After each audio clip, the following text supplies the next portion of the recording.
মৰমৰ ছাত্ৰ ছাত্ৰীসকল, আজি আমি এই ভিডিঅ'ত আলোচনা কৰিম ক্লাছ 10ৰ গণিতৰ 10টা ইম্পৰ্টেণ্ট MCQৰ কুৱেশ্যনৰ ওপৰত। MCQৰ কুৱেশ্যনৰ ওপৰত এইটো হ'ল ছেকেণ্ড ভিডিঅ'। ইয়াৰ আগতেও 10টা MCQৰ কুৱেশ্যন আলোচনা কৰা হৈছে। গতিকে আশা দেৰি নকৰি পেলাই আজিৰ এই ভিডিঅ'টো আৰম্ভ কৰোঁ। প্ৰথম কুৱেশ্যনটো হ'ল x² - 15ৰ শূন্যকেইটাৰ পূৰণফল হ'ল। অপশ্যন এ দিছে -15, অপশ্যন বি দিছে 15, অপশ্যন চি দিছে √15 আৰু অপশ্যন ডি দিছে -√15। এতিয়া আমাক কৈ আছে যে x² - 15ৰ শূন্যকেইটাৰ পূৰণফল। তাৰমানে আমি প্ৰথমে কি কৰিব লাগিব, x² - 15ৰ শূন্য উলিয়াব লাগিব। এতিয়া চোৱা, ইয়াত চলকৰ ঘাত কিমান আছে? চলকৰ ঘাত আছে 2, তাৰমানে চলকৰ সৰ্বোচ্চ ঘাত হ'ল 2। গতিকে ইয়াত শূন্য কেইটা থাকিব? 2টা। সদায় তোমালোকে এইটো কথা মনত ৰাখিবা যে চলকৰ ঘাত যিমান থাকে শূন্য সিমানটাই থাকে। যদি চলকৰ ঘাত 4 থাকে তেতিয়াহ'লে শূন্য থাকিব 4টা। চলকৰ ঘাত 3 হ'লে শূন্য হ'ব 3টা। গতিকে চলকৰ ঘাত ইয়াত কিমান দিছে? 2, তাৰমানে ইয়াত শূন্য কেইটা আছে? 2টা। এতিয়া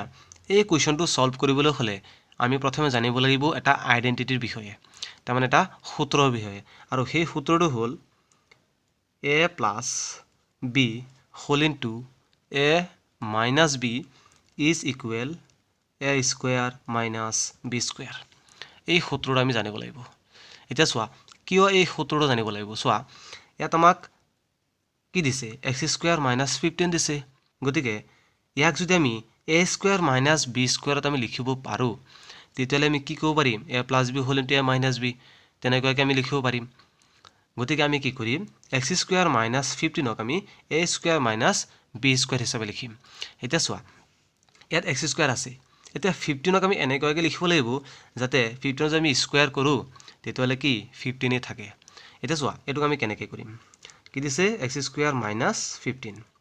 a² - b² সূত্ৰত লিখিলে কেনেকৈ লিখিম? চোৱা, x² - √15 হোল স্কুৱেৰ। আমি কি কৰিম? x² - √15 হোল স্কুৱেৰ হিচাপে লিখিম। এতিয়া চোৱা, ইয়াত কি দিছা তুমি? x² - √15 whole square. এতিয়া কি হৈ যাব? স্কুৱেৰ আৰু ৰুটে কি হৈ যাব? কেঞ্চেল হৈ যাব। কি থাকিব? 15 থাকিব। আমাৰ মানৰ কোনো পৰিৱৰ্তন হোৱা নাই, তাৰমানে সাল সলনি হোৱা নাই। x² - 15 থাকিব। গতিকে এতিয়া চোৱা, a² - b² সূত্ৰত পৰিছে নাই? গতিকে আমি কি লিখিব পাৰোঁ? a + b whole into a - b। গতিকে আমি এইটো কি লিখিম? x + √15 whole into x - √15। আমি কি কৰিছোঁ? a² - b² সূত্ৰ লিখিছোঁ। কি? যে a + b whole into a - b। সেই সূত্ৰটোত আমি লিখিছোঁ। এতিয়া চোৱা, ইয়াৰ পৰা আমি কি উলিয়াম? 2টা শূন্য উলিয়াম। এতেকে x + √15 ইজ ইকুৱেল 0 বা x - √15 ইজ ইকুৱেল 0। এতিয়া ইয়াৰ পৰা আমি কি উলিয়াম? শূন্য 2টা উলিয়াম। x, এতিয়া চোৱা, √15টো সমাধানৰ বাওঁফালে আছিলে। যদি আমি সোঁফালে লৈ যাওঁ তেতিয়াহ'লে কি হৈ যাব? মাইনাছত হ'ব। কিয় মাইনাছত হ'ব? যে বাওঁফালে আছিলে এইটো প্লাছত। গতিকে x ইজ ইকুৱেল -√15। তাৰপিছত চোৱা, ইয়াত কি হ'ব? ইয়াত আছে কি? এই √15টো আছে মাইনাছত। যদি আমি সমাধান সেইফালে লৈ যাওঁ, তাৰমানে ৰাইট হেণ্ড ছাইডলৈ লৈ যাওঁ, তেতিয়াহ'লে কিয় হ'ব? প্লাছত হ'ব। গতিকে √15। এতিয়া চোৱা, শূন্য 2টা আমি কি পাইছোঁ? -√15 আৰু পাইছোঁ √15। এতিয়া চোৱা, প্ৰশ্নত আমাক কি কৈছে? প্ৰশ্নত কৈছে শূন্যকেইটাৰ পূৰণফল। এতিয়া শূন্য 2টা আমি পাই গৈছোঁ। এতিয়া আমি এই শূন্য 2টা কি কৰিব লাগিব? পূৰণ কৰিব লাগিব। এতিয়া চোৱা, কি কি আছে? -√15 ইনটু √15। এই দুটা আমি পূৰণ কৰিম। এতিয়া চোৱা, এই শূন্য 2টা যদি আমি পূৰণ কৰোঁ তেতিয়াহ'লে আমি কিমান পাম? ইয়াতো কি আছে? √, আৰু ইয়াতো √, আছে। আৰু √ৰ ভিতৰত কি আছে? 15, 15 দুইটা দিকে আছে 15 আছে। গতিকে আমি জানো যে √2 ইনটু √2 ইজ ইকুৱেল কি হৈ যায়? 2। তাৰমানে √ৰ ভিতৰত যদি একেটা সংখ্যাই থাকে তেতিয়াহ'লে পূৰণ কৰিলে অকল সেই ভিতৰৰ সংখ্যাটোহে হৈ যায় তাৰমানে ইয়াত চোৱা √15 * √15 ইকুৱেল কি হৈ যাব 15 আৰু এই 15 টো কেতে আছিল মাইনাস গতিকে প্লাস মাইনাস কি হৈ যাব -15 গতিকে কোৱেশ্চন নম্বৰ 1 ৰ ৰাইট আনসাৰটো কি হ'ব অপচন এ -15 এইখিনি যদি বুজি পোৱা নাই মই আকৌ এবাৰ কৈ দিছো যে যদি ৰুট ওভাৰৰ ভিতৰত একে সংখ্যা থাকে আৰু যদি আমি তেনেকৈ দুটা ৰুট ওভাৰ আমি তেনেকৈ পূৰণ কৰো তাৰমানে ধৰিলো এনেকৈ যে যদি √3 ধৰিলো √3 হোল স্কয়াৰ এটা √3 হোল স্কয়াৰ মানে কি √3 কেইটা পূৰণ দুটা এটা কি হৈ যাব √3 * √3 ইকুৱেল কি হৈ যায় 3 হৈ যায় কিয় √3 হৈ যায় চোৱা ৰুট ওভাৰৰ মান হল হাফ যেতিয়া আমি ইয়াক হোল স্কয়াৰ কৰিম তেতিয়ালে কি যাব ইয়াত ওপৰত 2 আছে আৰু ইয়াত তলত 2 আছে 2 2 কি হৈ যায় কেনসেল হৈ যায় গতিকে 3 ৰ পাৱাৰ কিমান 1 তাৰমানে কি 3 গতিকে এটা কথা মনত ৰাখিবা যে যদি ৰুট ওভাৰৰ ভিতৰত একে সংখ্যা থাকে তেতিয়ালে সেই দুটা সংখ্যা যদি আমি পূৰণ কৰো তেতিয়ালে ভিতৰৰ সংখ্যাটোই বহিব আৰু যদি ৰুট ওভাৰৰ ভিতৰত বেলেগ সংখ্যা থাকে তাৰমানে ধৰি লোৱা যে √6 * √7 তেতিয়ালে কিন্তু এই দুটা যদি আমি পূৰণ কৰো তেতিয়ালে কিন্তু only 6 বা only 7 নহব কিয় যে ৰুট ওভাৰৰ ভিতৰত দুটা সংখ্যা বেলেগ বেলেগ আছে ইয়াত আছে 6 আৰু ইয়াত আছে 7 যদি এনেকৈ কি বেলেগ সংখ্যা থাকে তেতিয়ালে কি হৈ যাব ভিতৰৰ সংখ্যা দুটা পূৰণ হ'ব 7 গুণ কিমান 42 এনেকৈ কি হ'ব গতিকে এই কথাখিনি তোমালোকে মনত ৰাখিবা এটা চোৱা আমি কিমান পাইছো কোৱেশ্চন নম্বৰ 1 ৰ ৰাইট আনসাৰ -15 কোৱেশ্চন নম্বৰ 2 টো হ'ল 0,0 আৰু -8,6 বিন্দু দুটাৰ মাজৰ দূৰত্ব হ'ল আমাক কৈছে 0,0 এটা বিন্দু আৰু -8,6 আন এটা বিন্দু এতিয়া কৈছে এই দুটা বিন্দুৰ মাজৰ দূৰত্ব কিমান হেতু আমাৰ উলিয়াব লাগে এটা চোৱা ধৰি লোৱা এই বিন্দুটো হ'ল প্ৰথম বিন্দুটো যেটো এটো 0,0 তাৰপিছত আন এটা বিন্দু হেতু হ'ল -8,6 এতিয়া কৈছে এই বিন্দু দুটাৰ মাজৰ দূৰত্ব কিমান এই বিন্দুৰ পৰা এই বিন্দুৰ মাজৰ দূৰত্ব কিমান হেতু আমাৰ উলিয়াব লাগে গতিকে দুটা বিন্দুৰ মাজৰ দূৰত্ব উলিয়াবলৈ হলে আমি দূৰত্ব সূত্ৰ জানিব লাগিব দূৰত্ব সূত্ৰটো কি আছিল দূৰত্ব সূত্ৰটো হ'ল x2 - x1 whole square plus y2 - y1 whole square এটো হল দূৰত্ব নিৰ্ণয়ৰ সূত্ৰ গতি এই সূত্ৰটো ইয়াত প্ৰয়োগ কৰি পেলাই আমি কি কৰিম দুটা বিন্দুৰ মাজৰ দূৰত্ব নিৰ্ণয় কৰিম তাৰমানে এই বিন্দুৰ পৰা এই বিন্দু কিমান দূৰত্বত অৱস্থিত এতিয়া চোৱা প্ৰথমে আমি কোনটো বিন্দুৰ কথা কৈ আছো 0,0 গতিকে এই যেটো 0 আছে হেতু হ'ব x1 তাৰ পিছত 0 টো হ'ব y1 ইয়াত হ'ব x2 আৰু y2 গতি ইমান কে ইয়াত বহাই দিয়া x2 মান কিমান -8 সূত্ৰত কি আছে মাইনাস x1 কিমান x1 হ'ল 0 সূত্ৰত হোল স্কয়াৰ আছে গতে হোল স্কয়াৰ দিয়া তাৰ পিছত প্লাস y2 মান হ'ল 6 মাইনাস y1 ৰ মান হ'ল 0 হোল স্কয়াৰ এতিয়া -8 - 0 মাইনাসৰ কিমান মাইনাসৰ 8 আৰু যদি আমি মাইনাসৰ 8 ক আমি যদি হোল স্কয়াৰ কৰো তেতিয়ালে কিমান ওলাব -8 হোল স্কয়াৰ মানে কি -8 কেইটা পূৰণ -8 দুটা পূৰণ গতে মাইনাস মাইনাস কেনসেল হৈ যাব 8 * 8 = কিমান 64 গতিকে ইয়াৰ মান পাই গল আমি 64 তাৰপিছত প্লাস 6 ৰ পৰা যদি 0 মাইনাস হয় কিমান থাকিব 6 থাকিব আৰু এই 6 ক যদি আমি স্কয়াৰ কৰো তেতিয়ালে কিমান হ'ব 36 এতিয়া চোৱা 64 + 36 = কিমান হৈ যাব 100 এতিয়া 100 ৰ বৰ্গমূল কিমান 100 ৰ বৰ্গমূল হ'ল 10 এতিয়া চোৱা কোনটো অপচনত 10 দি আছে অপচন এ দি আছে গতিকে কোৱেশ্চন নম্বৰ 2 ৰ ৰাইট আনসাৰ হ'ব অপচন এ 10 কোৱেশ্চন নম্বৰ 3 টো হ'ল তলৰ কোনটো সত্য অপচন এ দিছে 10 এৰ মান সদায় 1 তকৈ সৰু তাৰ পিছত দিছে cot a এৰ মান সদায় 1 তকৈ ডাঙৰ অপচন সি দিছে কোনো কোণ থিতাৰ বাবে sin থিতা 5/3 অপচন ডি দিছে কোনো কোণ থিতাৰ বাবে sec থিতা 12/5 এতিয়া চোৱা প্ৰথম অপচন এ আমাক কি কৈছে 10a এৰ মান সদায় 1 এটা চোৱা এই কথাটো সত্য হয় না নহয় আমি প্ৰমাণ কৰিম এটা ধৰি লোৱা এটো এটা ৰাইট এংগল ট্ৰায়াঙ্গল সমকোণী ত্ৰিভুজ এতিয়া ইয়াত আমাক কি কৈছে 10a এতিয়া 10a এৰ ৰেশিও কি হয় জানানে ইয়াৰ কাৰণে আমি এটা ফৰ্মুলা ব্যৱহাৰ কৰিব লাগিব আৰু সেই ফৰ্মুলাটো হ'ল পণ্ডিত বদ্ৰী প্ৰসাদ ডিভাইডেড বাই হিৰো হোণ্ডা বাইক এতিয়া চোৱা এই ফৰ্মুলাটো কি কৈছো পণ্ডিত বদ্ৰী প্ৰসাদ ডিভাইডেড বাই হিৰো হোণ্ডা বাইক পণ্ডিত বদ্ৰী প্ৰসাদৰ হিৰো হোণ্ডা বাইক আছে এনেকৈ তোমালোকে মনত ৰাখিব পাৰা এতিয়া চোৱা ইয়াত 10 কি হয় প্ৰথমটো হ'ল তোমাৰ sin তাৰ পিছতো হ'ল cos আৰু তাৰ পিছতো হ'ল tan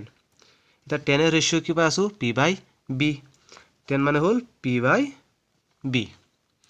এটা চোৱা ইয়াত আমি কি ত্ৰিভুজ লৈছো সমকোণী ত্ৰিভুজ এটা ধৰি লোৱা ইয়াৰ পাৰপেন্ডিকুলাৰ যেটো আছে হেতু হ'ল 12 আৰু বেজটো ধৰি লোৱা 5 এটা চোৱা 10 মানে কি p/b তে p মানে কি পাৰপেন্ডিকুলাৰ আৰু b মানে হ'ল বেজ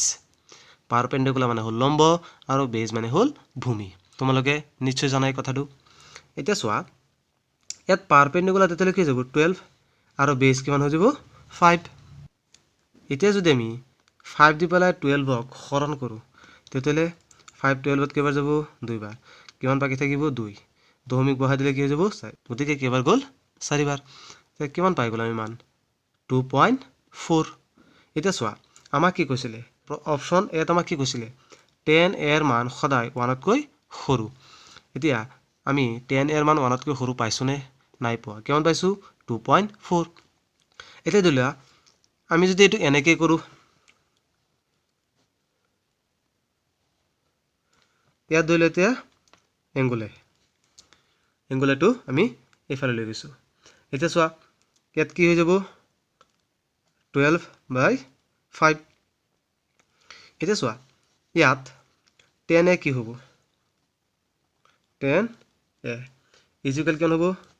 10 এর রেশিও কি p/b পারপেন্ডিকুলার আপন বেস এতিয়া ইয়াত কি হৈ যাব ইয়াত পারপেন্ডিকুলার হ'ব তোমাৰ কোনটো হ'ব 5 টো হ'ব পাৰপেন্ডিকুলাৰ বেস কিমান হ'ব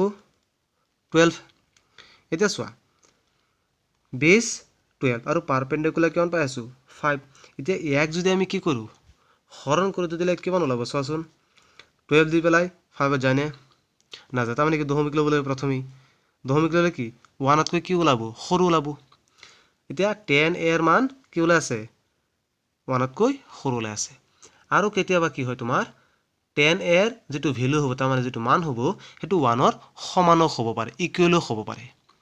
গতিকে আমাক যেহেতু প্ৰশ্ন কৰিছে 10 এৰ মান সদায় 1 তকৈ সৰু নহয় আমি ইয়াত পোৱা নাই আমি কি পাইছো 1 তকৈ ডাঙৰো পাইছো 1 তকৈ সৰু পাইছো আৰু 1 ৰ সমানো পাম যদি থিটাৰ মান কি হয় 45 হয় তেতিয়া হলে আমি 10 ৰ মান কি পাই যাম 1 পাই যাম গতিকে আমি 10 এর মান 1 পাই আছো 10 এর মান 1 তকৈ সৰু পাইছো আৰু 10 এৰ মান 1 তকৈ ডাঙৰো পাইছো হয়নে এটো কি 1 তকৈ ডাঙৰ আৰু এটো কি হৈ যাব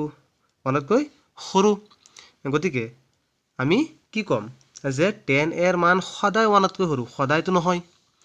গতিকে এটো কি যাব ফলস হ'ব তাৰ মানে এটো অসত্য তাৰ পিছত চোৱা অপচন বি কি কৈছে cot এৰ মান সদায় 1 তকৈ ডাঙৰ ঠিক তেনেকৈ আমি অপচন এ যেনেকৈ কৰিছো অপচন বি তো আমি কি কৰিম তেনেকৈ প্ৰমাণ কৰিম চোৱা হেলোৱা এটো এটা ৰাইট এংগল ট্ৰায়াঙ্গল এতিয়া ইয়াত আমি কি লৈছো এ লৈছো এতিয়া চোৱা cot এ এতিয়া cot এ কি হয় এতিয়া cot এ ৰেশিও কি হয় এতিয়া সো ইয়াৰ পৰা আমি cot এ ৰেশিও ওলাব পাৰিম cot এ ৰেশিও কেনেকৈ হ'ব এটো উল্টাই দিয়া কি যাব হিৰো হোণ্ডা বাইক ডিভাইডেড বাই পণ্ডিত বদ্ৰী প্ৰসাদ এটো তোমাৰ cosec এটো হল sec আৰু এটো হল cot এতিয়া cot কিমান পাই আছো b/p মানে বেজ বাই পারপেন্ডিকুলার এটা চোৱা ইয়াত আমি লৈছো আকৌ 12 ডিভাইডেড বাই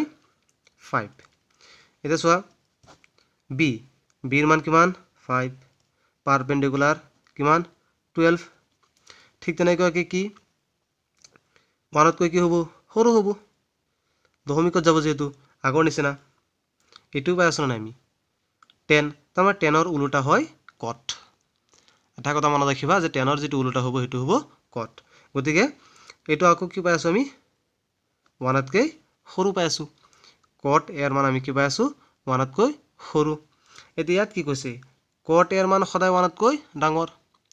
গতিকে আমি অপচন বি যেটো আছে হেতু আমি কি কম শুদ্ধ কম নে অশুদ্ধ কম অশুদ্ধ কম কিয় অশুদ্ধ কম যে কট এৰ মান 1 তকৈ কি পাইছো প্ৰথমে সৰু পাইছো তাৰ পিছত চোৱা অপচন সি কি কৈ আছে কোনো কোণ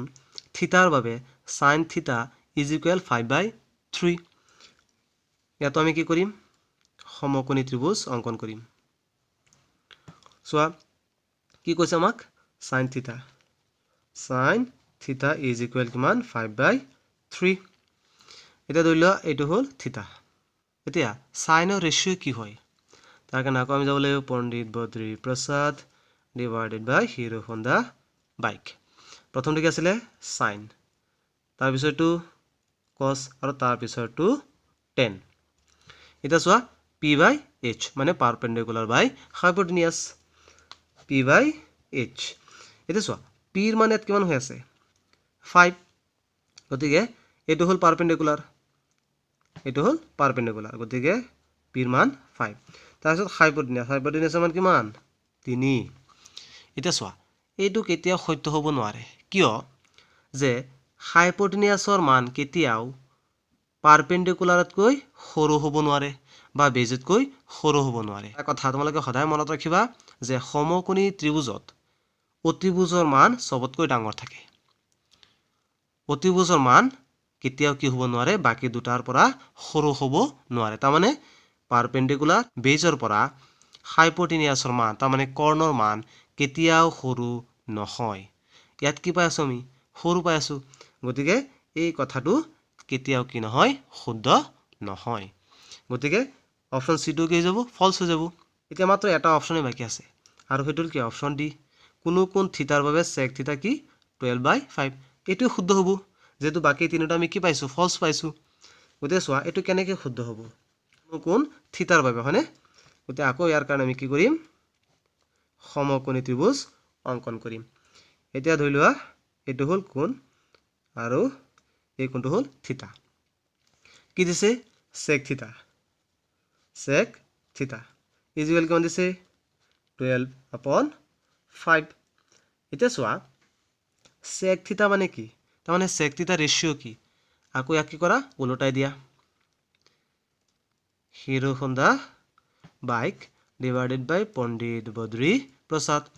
তে এইটো কি cosec sec তাৰ পিছত cot এতিয়া sec কি পাইছো h/b h/b তাৰ মানে হাইপোটেনিয়াস আপন বেজ এতিয়া চোৱা হাইপোটেনিয়াসৰ মান কিমান হৈ আছে 12 হাইপোটেনিয়াসৰ এইটো 12 আৰু বেজৰ মান কিমান 5 এতিয়া চোৱা সমকোণী ত্ৰিভুজত যেহেতু মই কৈছো কি যে অতিভুজ বা কৰ্ণৰ মান সবতকৈ কি হয় ডাঙৰ হয় এ ডাঙৰ হৈ আছে নাই হৈ আছে এই ত্ৰিভুজটোত পাইথাগোৰাছৰ উপপাদ্য ব্যৱহাৰ কৰো তেতিয়ালে এই বাহুটোৰ মান আমি ওলাব পাৰিম কেনেকৈ চোৱা পাইথাগোৰাছৰ উপপাদ্য কি আছিল কৰ্ণ স্কয়াৰ ভূমি স্কয়াৰ প্লাস উন্নতি স্কয়াৰ এটা কৰ্ণ ইয়াত কিমান 12 স্কয়াৰ ভূমি কিমান 5 স্কয়াৰ প্লাস উন্নতি ধৰি ল x স্কয়াৰ আমি ধৰি লৈছো এতিয়া চোৱা 12 স্কয়াৰ মানে কিমান 144 আৰু 5 স্কয়াৰ মানে কিমান 25 এতিয়া 25 টো যদি আমি এফালে লৈ হকে হ'ব মাইনাসত x স্কয়াৰ এতিয়া ইয়াৰ পৰা যদি আমি মাইনাস কৰো তেতিয়ালে কিমান থাকিব 119 আৰু ইয়াৰ পৰা যদি আমি স্কয়াৰটো উঠাই দিও তেতিয়ালে কি চিন আহিব বৰ্গমূল তাৰ মানে x কি হৈ যাব √119 এতিয়া এই 119 ৰ যদি আমি বৰ্গমূল লও তেতিয়ালে আমি কিমান পাম 10.91 এটো প্ৰাইম মান হয় 10.91 x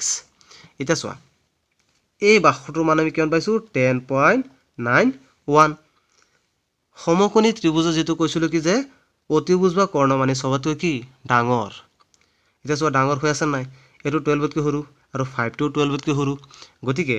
কোনো কোণ থিতাৰ বাবে sec থিতা কি হ'ব পাৰে 12/5 হ'ব পাৰে গতিকে কোৱেশ্চন নম্বৰ 3 ৰাইট আনসাৰ কি হ'ব অপচন ডি হ'ব এতিয়া চোৱা কোৱেশ্চন 1 কোৱেশ্চন 2 আৰু কোৱেশ্চন 3 এই তিনিটা কোৱেশ্চনে 2019 ৰ HSLC এক্সামত আহি গৈছে তোমালোকৰ গতিকে এনেকুৱা কোৱেশ্চনছ এবাৰৰ কাৰণে খুবেই ইম্পৰ্টেন্ট গতিকে এই কোৱেশ্চন কেইটা তোমালোকে গুৰুত্ব সহকাৰে চাবা আৰু যদি কাৰোবাৰ কিবা খুদিব লগা থাকে তেতিয়ালে কমেন্ট কৰি জনাবা কোৱেশ্চন নম্বৰ 4 টো হ'ল এটা বৃত্তৰ বৰ বেছি ডেছডাল সমান্তৰাল স্পৰ্শক থাকিব পাৰে তাৰমানে এটা বৃত্ত ধৰি লও এইটো এটা বৃত্ত এটা আমাক কৈছে এই বৃত্তৰ কেইডাল সমান্তৰাল স্পৰ্শক থাকিব পাৰে এই বৃত্তটো ধৰা এইটো হ'ল কেন্দ্ৰ এতিয়া এই কেন্দ্ৰৰ মাজেৰে ব্যাস অঙ্কন কৰিছো এতিয়া তুমি যদি ইয়াত স্পৰ্শক টানা তেতিয়ালে কি হ'ব দুটাই কি হ'ব সমান্তৰাল স্পৰ্শক হ'ব তাৰ পাছত যদি তুমি এনেকুৱাকে ব্যাস টানা তেতিয়ালে কি যাব এনেকুৱাকে দুডাল কি হ'ব সমান্তৰাল স্পৰ্শক হ'ব তাৰ মানে যদি তুমি এনেকুৱাকে কৰা তথাপি কি যাব এনেকুৱাকে দুডালি সমান্তৰাল স্পৰ্শক হ'ব তাৰ মানে এটা বৃত্তৰ বৰ বেছি কেইডাল সমান্তৰাল স্পৰ্শক থাকিব পাৰে দুডাল গতিকে কোৱেশ্চন নম্বৰ 4 ৰ ৰাইট আনসাৰ হ'ব অপচন বি 2 কোৱেশ্চন নম্বৰ 4 টো তোমালোকৰ HSLC 2019 ৰ এক্সামত আহি গৈছে কোৱেশ্চন নম্বৰ 5 টো হ'ল ax² + bx + c দ্বিঘাত বহুপদ ৰাশিটোৰ শূন্য দুটা আলফা আৰু বিটা হলে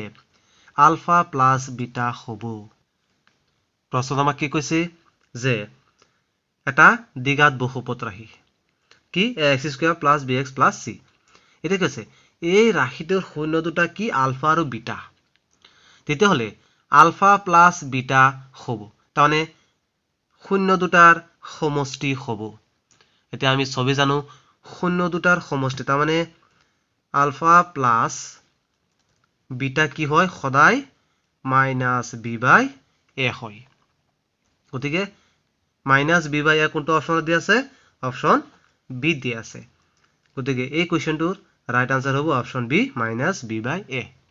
এতিয়া এই কোৱেশ্চনটো তোমালোকক অকন বেলেগকৈ দিব পাৰে কেনেকৈ যে ax²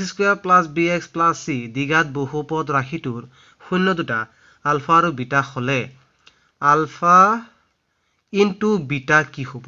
যদি তোমালোকক খুদে যে আলফা ইনটু বিটা কি হ'ব তাৰমানে শূন্য দুটাৰ পূৰণফল বা গুণফল কি হ'ব তেতিয়ালে মনত ৰাখিবা শূন্য দুটাৰ গুণফল বা পূৰণফল সদায় হয় c/a গতিকে এই কোৱেশ্চনটো তোমালোকে মনত ৰাখিবা কোৱেশ্চন নম্বৰ 6 টো হ'ল যদি p এটা মৌলিক সংখ্যা আৰু a² p দ্বাৰা বিভাজ্য য'ত a ধনাত্মক অখণ্ড সংখ্যা তেনেহলে অপচন এ দিছে a p দ্বাৰা বিভাজ্য অপচন বি দিছে p a দ্বাৰা বিভাজ্য আৰু অপচন সি দিছে p² a দ্বাৰা বিভাজ্য অপচন ডি দিছে a p দ্বাৰা বিভাজ্য নহয় এতিয়া আমাক কি কৈছে যে a এটাত কি সংখ্যা ধনাত্মক অখণ্ড সংখ্যা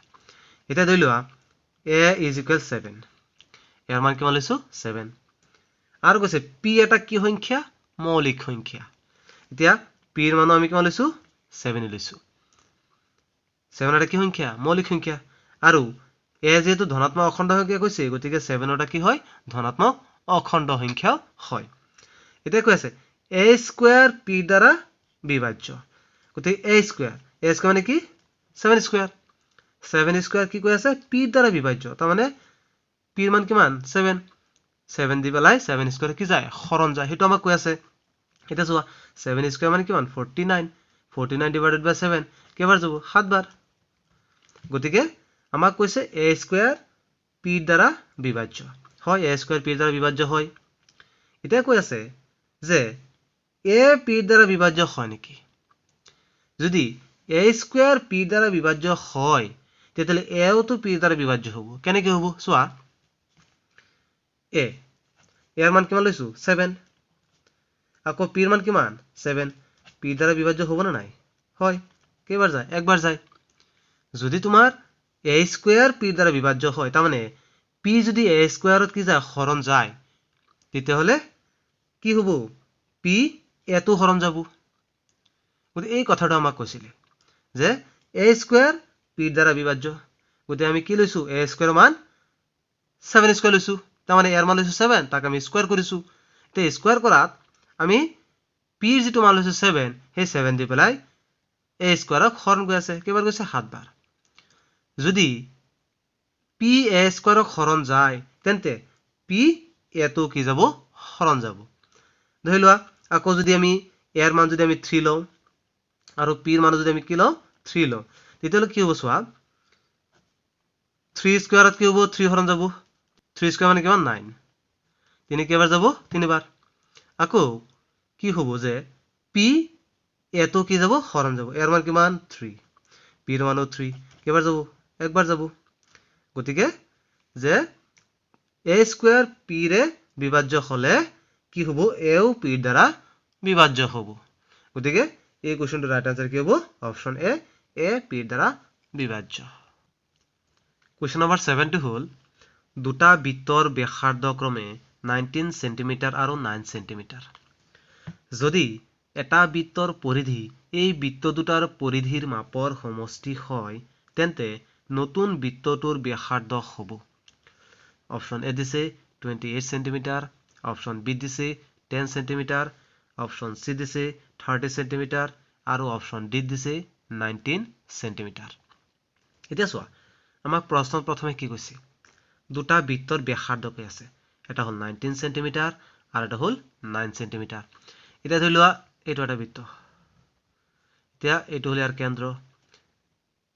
এটা ব্যাসাৰ্ধ কিমান কৈছে 9 সেন্টিমিটাৰ আৰু এটা কিমান কৈ আছে 19 সেন্টিমিটাৰ এইটো ধৰি লোৱা 19 সেন্টিমিটাৰ 19 সেন্টিমিটাৰ 9 সেন্টিমিটাৰ এতিয়া কৈ আছে যে যদি এটা বৃত্তৰ পৰিধি এই বৃত্ত দুটাৰ পৰিধিৰ মাপৰ সমষ্টি হয় তে আন এটা বৃত্ত আছে সেই বৃত্তটো তোমাৰ পৰিধি কিমান কৈ আছে যে দুটা বৃত্তৰ পৰিধিৰ মাপৰ সমষ্টি হয় তাৰ মানে এই দুটা বৃত্তৰ পৰিধি যিমান হ'ব ই অকলে সমান তেন্তে নতুন যি বৃত্তটো সেই বৃত্তটোৰ ব্যাসাৰ্ধ কিমান হ'ব তাৰ মানে ইয়াৰ ব্যাসাৰ্ধ কিমান হ'ব সেইটো আমাৰ উলিয়াব লাগে এতিয়া ধৰা হল প্ৰথম যেটো বৃত্ত আছে এটো r1 r1 is equal কিমান এটো হল r1 19 সেন্টিমিটাৰ এটো আমি r2 বুলি ধৰিছো r2 is equal কিমান 9 সেন্টিমিটাৰ আৰু নতুন বৃত্তটো ব্যাসাৰ্ধ আমি কি লৈছো r এতিয়া কি আছে প্ৰশ্নমতে আমাক কি কৈছে যে নতুন যেটো বৃত্ত আছে সেই বৃত্তৰ পৰিধি এই দুটা বৃত্তৰ পৰিধিৰ সমষ্টিৰ সমান তাৰ মানে এই দুটা যদি আমি যোগ কৰো তেতিয়া হলে কি যাব এই নতুন বৃত্তটোৰ পৰিধিৰ কি হ'ব সমান হ'ব গতিকে আমি প্ৰশ্নমতে আমি কি কৰিম নতুন যেটো বৃত্ত আছে সেই বৃত্তটোৰ পৰিধি লম এতিয়া বৃত্তৰ পৰিধিৰ সূত্ৰ কি twice pi r is equal কি কৈছে এই দুটা বৃত্তৰ পৰিধিৰ যোগফলৰ সমান তাৰ মানে সমষ্টিৰ সমান সো ইয়াত কৈছে এই দুটা বৃত্তৰ পৰিধিৰ মাপৰ সমষ্টি হয় গতিকে এই দুটা যোগ কৰিলে যিমান হয় নতুন বৃত্তটোৰ পৰিধি সিমানেই হয় গতিকে এটা আমি লৈছো twice pi r1 plus twice pi r2 এটা আমি কি কৰিম twice pi r2 একে ৰাখিম ইয়াত চোৱা twice pi r1 আৰু twice pi r2 এতিয়া চোৱা twice pi এটো আছে twice pi এটো আছে গতে কমন লোৱা twice pi কি থাকিব r1 plus r2 twice pi r ইয়াৰ মান কেটা বহাই দিয়া twice pi r1 ৰ মান কিমান 19 সেন্টিমিটাৰ r2 ৰ মান কিমান 9 সেন্টিমিটাৰ এটা চোৱা ইয়াত আমি কি কৰিব পাৰিম pi pi কেনসেল যাব সমান সমানৰ দুই ফালে যদি একে সংখ্যা থাকে তেতিয়ালে কি হৈ যায় কেনসেল হৈ যায় কিয় চোৱা 4 যদি আমি এফালে লৈ আহো তেতিয়ালে কি মাইনাস হৈ যাব হয়নে গতিকে সমান সমানৰ দুই ফালে যদি সমান মান থাকে তেতিয়ালে আমি কি কৰিম কেনসেল কৰি দিম ইয়াতো চোৱা 2 আছে আৰু ইয়াতো 2 আছে গতিকে পাইও কেনসেল যাব আৰু 2 কেনসেল যাব কি থাকিল ইয়াত r তাৰপিছত ইয়াত কি থাকিল 19 প্লাস 9 এতিয়া এই দুটা যদি আমি প্লাস কৰো তেতিয়ালে কিমান হ'ব 28 এতিয়া চোৱা অপচন কোনটোত 28 দিয়া আছে অপচন এ দিয়া আছে গতিকে কোৱেশ্চন নম্বৰ 7 ৰ ৰাইট আনসাৰ হ'ব অপচন এ 28 সেন্টিমিটাৰ গতিকে মোৰ মতে তোমালোকে এই কোৱেশ্চনটো ধুনিয়াকৈ বুজি পাইছা কোৱেশ্চন নম্বৰ 8 হ'ল 23 ৰ ঘনৰ একক স্থানৰ অংকটো হ'ল তাৰমানে 23 যদি আমি ঘন কৰো তেতিয়া হলে আমাৰ একক স্থানৰ অংকটো আমি কি পাম গতিকে এনেকুৱা ধৰণৰ কোৱেশ্চনছ আমি কৰিবলৈ হলে আমি জানিব লাগিব যে 1 ৰ ঘন কিমান 1 ৰ ঘন হ'ল 1 2 ৰ ঘন কিমান 2 ৰ ঘন হ'ল 8 3 ৰ ঘন কিমান 3 ৰ ঘন হ'ল 27 4 4 যদি আমি কিউব কৰো কিমান হ'ব 64 তাৰপিছত 5 যদি আমি ঘন কৰো কিমান হ'ব 125 6 যদি আমি ঘন কৰো কিমান হ'ব 216 7 যদি আমি ঘন কৰো কিমান হ'ব 343 8 যদি আমি কিউব কৰো তেতিয়ালে আমি পাম 512 9 যদি আমি কিউব কৰো তেতিয়ালে আমি পাম 729 এতিয়া চোৱা ইয়াত ঘন কৰাৰ পিছত একক স্থানৰ অংকটো আমি কি পাই আছো 1 8 7 64 ত আমি কিমান পাই আছো 4 ইয়াত কিমান পাইছো 5 ইয়াত পাইছো 6 7 ত পাইছো 3 তাৰপিছত 8 ত পাইছো 2 আৰু 9 ত পাইছো 9 এতিয়া চোৱা ঘন কৰাৰ পিছত আমি একক স্থানৰ অংক কি কি পাই আছো 1 8 7 4 5 6 3 2 9 এতিয়া চোৱা আমাক কৈছে 23 ৰ ঘনৰ একক স্থানৰ অংকটো কি হ'ব এতিয়া চোৱা 23 সংখ্যাত একক স্থানৰ অংকটো কি আছে 3 এতিয়া চোৱা 3 যেতিয়া আমি কিউব কৰিছো একক স্থানৰ অংকটো আমি কি পাইছো 7 পাইছো গতিকে ইয়াত চোৱা 7 কোনটো অপচনত দিয়া আছে অপচন বি দিয়া আছে গতিকে কোৱেশ্চন নম্বৰ 8 ৰ ৰাইট আনসাৰ কি হ'ব অপচন বি 7 হ'ব চোৱা 23 যদি আমি ঘন কৰো তাৰ মানে কিউব কৰো তেতিয়া হলে আমি পাম 12167 23 ঘন কৰা মানে কি 23 কেইবাৰ পূৰণ 23 তিনিবাৰ পূৰণ যদি আমি 23 তিনিবাৰ পূৰণ কৰো তেতিয়ালে আমি পাম 12167 এতিয়া চোৱা ইয়াত কি ওলাইছে একক স্থানৰ অংকটো কিমান 7 এনেকৈকে আমি যদি কৰিব যাও তেতিয়ালে আমাৰ সময় বহুত লষ্ট হ'ব সেইকাৰণে আমি যদি 1 ৰ কিউব 2 ৰ কিউব 3 কিউব তেনেকৈকে 9 লৈকে আমি জানি লওঁ তেতিয়াহলে আমাৰ এই এনেকুৱা ধৰণৰ কোৱেশ্চনছ কৰোতে বৰ সুবিধা হয় যে 9 লৈকে আমাৰ একক স্থানৰ অংকটো কি হয় সেইখিনি যদি আমি জানা থাকে তেতিয়ালে চোৱা ইয়াত হেহত কি আছে তাৰ মানে 23 তে একক স্থানৰ অংকটো কি আছে 3 আৰু 3 যদি আমি ঘন কৰো তেতিয়ালে একক স্থানৰ অংকটো কি পাও 7 গতে সিধা সিধি ওলাই আছে গতে তোমালোকে এই কথাখিনি মনত ৰাখিবা এনেকুৱা ধৰণৰ কোৱেশ্চনছ কৰোতে গতিকে কোৱেশ্চন নম্বৰ 8 ৰ ৰাইট আনসাৰ কি অপচন বি 7 তাৰ পিছত চোৱা কোৱেশ্চন নম্বৰ 9 ত আমাক কি কৈছে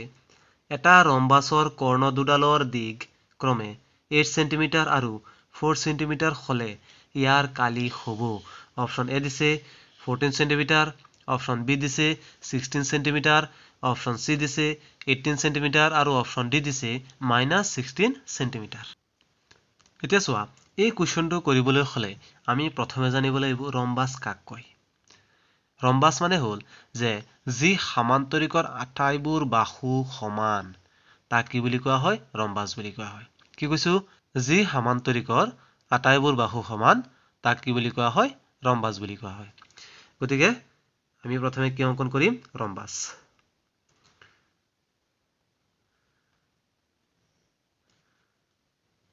এতিয়া চোৱা এইটো এটা কি ৰম্বাস এতিয়া প্ৰশ্নত আমাক কি কৈ আছে যে এটা ৰম্বাসৰ কৰ্ণ দুডালৰ দিগ ক্ৰমে 8 সেন্টিমিটাৰ আৰু 4 সেন্টিমিটাৰ এতিয়া চোৱা কৰ্ণ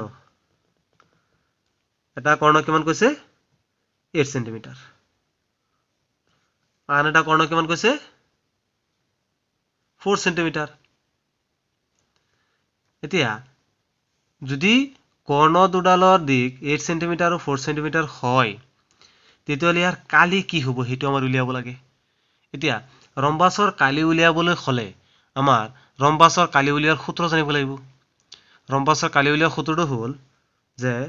ৰম্বাসৰ কালি is equal half into কৰ্ণ দুডালৰ পূৰণফল এইটো হ'ল তোমাৰ ৰম্বাসৰ কালি উলিওৱাৰ সূত্ৰ এতিয়া যদি আমি কৰ্ণ দুডালৰ মান ইয়াত বহাই দিও তেতিয়াহ'লে আমি কি পাম ৰম্বাসৰ কালি পাম গতিকে হাফ ইনটু কৰ্ণ দুডাল কি আছে 8 সেন্টিমিটাৰ আৰু 4 সেন্টিমিটাৰ 8 ইনটু 4 এতিয়া চোৱা 2 8ত কেইবাৰ যাব 4 বাৰ 4 into 4 is equal কিমান 16 আৰু 16 যদি 1 ৰ লগত পূৰণ কৰো কিমান 16 গতিকে ৰম্বাসৰ কালি আমি কিমান পাই গৈছো 16 পাই গৈছো আৰু এই 16 টো কিয় হ'ব যেহেতু আমাৰ কৰ্ণৰ দিক কিমান দিছে সেন্টিমিটাৰত গতিকে কি হ'ব সেন্টিমিটাৰ স্কয়াৰ এটা চোৱা কোনটো অপচনত দিয়া আছে 16 অপচন বি দিয়া আছে গতিকে কোৱেশ্চন নম্বৰ 9 ৰ ৰাইট আনসাৰ কি হ'ব অপচন বি 16 সেন্টিমিটাৰ স্কয়াৰ ইয়াত অপচনত সেন্টিমিটাৰ স্কয়াৰ বুলি দিয়া নাই ইয়াত তোমালোকে কি কৰিব পাৰা সেন্টিমিটাৰ স্কয়াৰ বুলি লিখি লব পাৰা সেন্টিমিটাৰ স্কয়াৰ গতিকে কোৱেশ্চন নম্বৰ 9 ৰ ৰাইট আনসাৰ হ'ব option B 16 centimetre square question number 10 টো হ'ল আৰু আজি এইটো হ'ল শেষৰ কোৱেশ্চন 52 টা কাৰ্ডযুক্ত ভালদৰে মিহলোৱা এযোৰ তাজপাতৰ পৰা এটা কাৰ্ড টনা হ'ল কাৰ্ডখন মুখ কাৰ্ড হোৱাৰ সম্ভাৱিতা হ'ল অপচন এ দিছে 1/13 অপচন বি দিছে 4/13 অপচন সি দিছে 2/13 আৰু অপচন ডি দিছে 3/13 এটা চোৱা এই কোৱেশ্চনটো কৰিবলৈ হলে আমি কাৰ্ডৰ বিষয়ে ভালদৰে জানিব লাগিব এটা চোৱা টোটাল কাৰ্ড কেইটা থাকে টোটাল কাৰ্ড হ'ল 52 টা এতিয়া এই 52 টাৰ 4টা ভাগ থাকে 4টা ভাগ থাকে আৰু প্ৰত্যেকটা ভাগতেই কেইটাকে কাৰ্ড থাকে 13টাকে আৰু এটা ভাগতা মানে 13টা কাৰ্ডত কি হয় তোমাৰ মুখ কাৰ্ড থাকে তোমাৰ ৰজা ৰাণী আৰু তোমাৰ গোলাম ৰজা ৰাণী আৰু গোলামক মুখ কাৰ্ড বুলি কোৱা হয় এই প্ৰত্যেকটা ভাগতে তোমাৰ তিনিটাকেই কি থাকে মুখ কাৰ্ড থাকে তাৰমানে চোৱা ভাগ কেইটা 4টা আৰু প্ৰত্যেকটা ভাগতেই মুখ কাৰ্ড কেইটা 3টা গতে কি হৈ যাব 4 into 3 is equal কিমান 12 তাৰমানে 52টা কাৰ্ডত মুখ কাৰ্ড টোটাল কেইটা থাকে 12টা গতিকে এই কথাখিনি আমি জানিব লাগিব গতিকে ইয়াত আমি কেনেকৈ কৰিম মুঠ কাৰ্ড কেইটা 52টা তাৰ পিছত মুখ কাৰ্ড কি ৰজা ৰাণী আৰু কি গোলাম এতিয়া আমাৰ উলিয়াব লাগে কি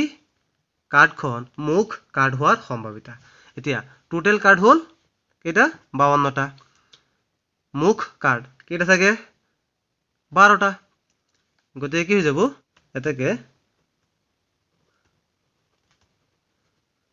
মুখ কাৰ্ড ইজ ইকুৱেল টোটাল যেটো আছে হেতু সদায় কি হয় তলত থাকে এতিয়া টোটাল কেইটা আছে 52টা আৰু মুখ কাৰ্ড কেইটা 52টাৰ পৰা 12টা কাটাকুটি কৰা 4ৰে যায় 4ৰে কেইবাৰ যায় 3বাৰ আৰু 4ৰে 52ত কেইবাৰ যায় 13 টাইমছ 3/13 এটা চোৱা কোনটো অপচনত 3/13 দিয়া আছে অপচন ডি দিয়া আছে গতিকে কোৱেশ্চন নম্বৰ 10 ৰ ৰাইট আনসাৰ হ'ব অপচন ডি 3/13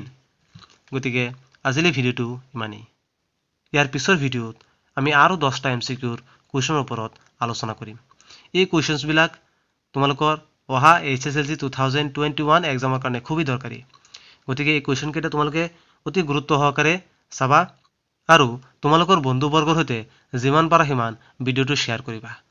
যদি তোমালোকৰ কিবা সুধিব লগা থাকে কমেণ্ট কৰি জনাবা।